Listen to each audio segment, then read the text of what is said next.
Welcome to Inside Guelph. I'm your host, Trish Stevenson. Thanks for joining us on your roadmap to the Royal City, all things local, right here on Rogers TV. Today's show, we have your Adopt a Pet segment. We have newcomers on board. We'll learn about that. But starting us off, we have Fran and Mary Lou join us. Thank you so much for being here. We have a big month coming up. It's Adoption Awareness Month, correct? That's right. So let's have a conversation then, because we want to bring awareness to adoptive families, but also the foster families. So how about the difference between what is the foster family's role? Well, a foster family would provide temporary or in some cases long-term care for children who are not able to live with their parents. Sometimes it's for only a night, sometimes it's for a number of months until we can either return the child to their parents or make a permanent plan with extended family or with adoptive families. Okay, and the need for foster families within Guelph in our community? We have a huge need. Okay. We have a need for foster parents who will provide care to all ages of children, but in particular for older children and sibling groups. And when I say older children, that includes teenagers. We really need homes for teenagers. What happens if there aren't foster families? Where do these kids go that are in crisis? Well, we work very hard, even before children come into care, to make sure that there aren't any resources within extended family, and we do what we can to build support networks so that hopefully families with the help of their own family can care for the children. But in the event that we don't have a foster home for them, then sometimes we have to look at resources outside of our own community, which means that children have to live further away from their families and their schools when they really should be in their home community. Especially if they're going through something like a trauma or a crisis. That's right. You would think the closer they are to what they know the most would be more settling. Now, Fran, how long have you been a foster parent for? It's been 8 years. 8 years. And what was it that got you interested in becoming a foster family? I actually went to a third world country, to an orphanage, and was thinking, doesn't Canada have something? And came back, and my husband and I kind of searched it out, and we haven't turned back again. And so how many kids have you fostered? Probably about a dozen, with some relief people and some ones that stayed, yeah. And what has been the piece in that has been satisfying for you and your husband? Like, I really love seeing people's lives changed. Sometimes they just need some time to get themselves settled, and and then they're back at it again. And sometimes not, but there's always success in everybody's story. And what are the ages of children that you've fostered?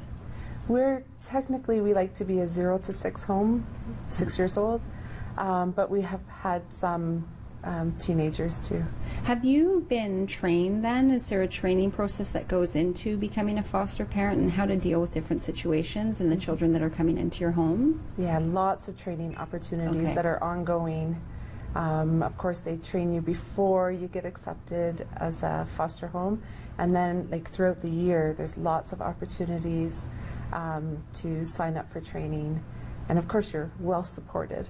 Oh, good. Okay, so what would your advice be to families out there who are thinking of it or maybe haven't even thought of it, why they should think about being a foster family? Yeah, it's great. It's rewarding.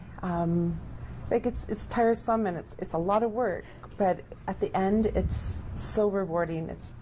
That just really excites me to see kids and their families changed. Right? They at the end they are changed, and So if somebody's thinking about it, go through the motions, go call the agency, go to an information night, and just continue to go. And then if it's a no, it's a no. If it's a yes, I know for sure your heartstrings are going to be pulled, and you're going to want to.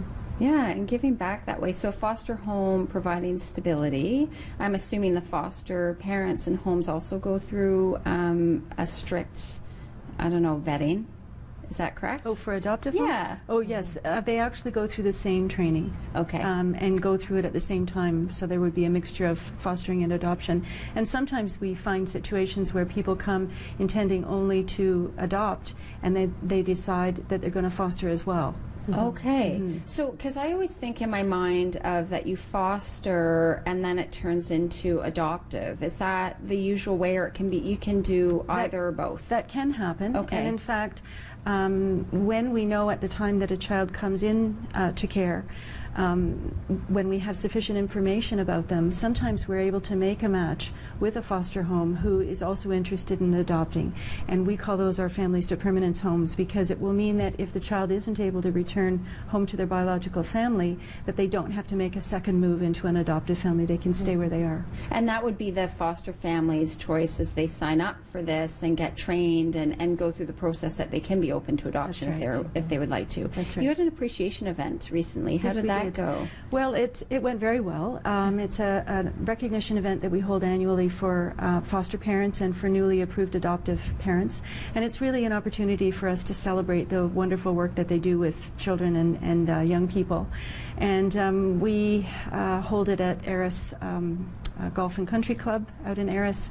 And it's just a time of celebration, and foster parents are honored for their length of service, and we had one foster family who was honored for 35 years of fostering. Oh my goodness, that's amazing. Yeah. That's spectacular. And Fran, you are a foster parent, but you also are an adoptive parent. Yes. So how did that process work? Well, our girl came at 6 weeks old, and then we were told that well, I guess we were asked, would you be interested in adopting? And at that time, we were just going to foster. Yeah.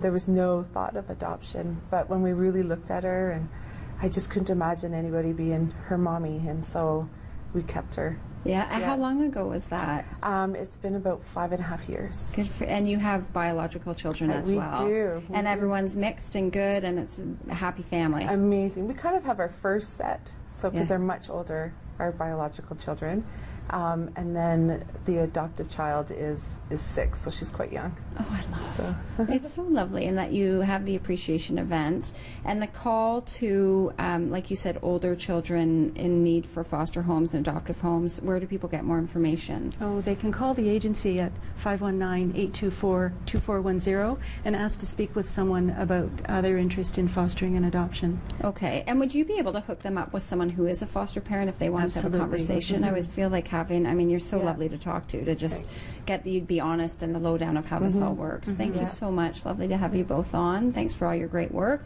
Don't be a stranger. Come back more. Yeah, I feel like you. we haven't seen you for a while. We're taking a short break. When we get back, it's newcomers on board. We'll give you that information. See you soon.